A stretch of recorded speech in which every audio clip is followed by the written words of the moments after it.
இடையழகை இறுக்கி பிடித்திருக்கும் கொசுவலை போன்ற சேலையில் தன்யா ரவிச்சந்திரன். அனைவருக்கும் வணக்கம்.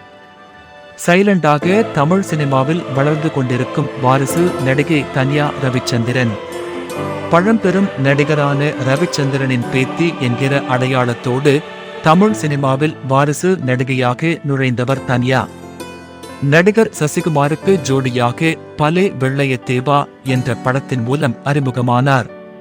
இதைத் தொடர்ந்து நடிகர் விஜய் சேதுபதிக்கு ஜோடியாக கருப்பன் படத்தில் நடித்தார்.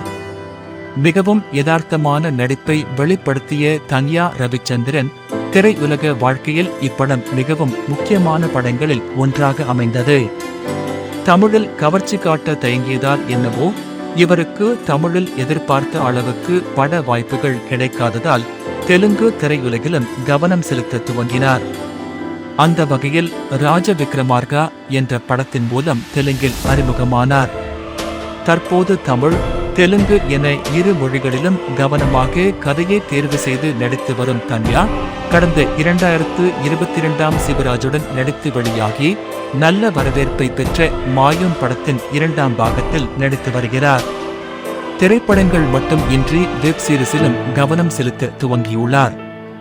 அவ்வப்போது விதமான கவர்ச்சியோடு போட்டோ ஷூட் செய்து அதன் புகைப்படங்களை வெளியிட்டு வரும் தன்யா ரவிச்சந்திரன் தற்போது கொசுவலை போன்ற சேலையில் தன்னுடைய இடையழகை காட்டி வெளியிட்டுள்ள போட்டோஸ் வைரலாக பார்க்கப்பட்டு வருகிறது. மீண்டும் மற்றொரு வீடியோவில் சந்திக்கலாம்.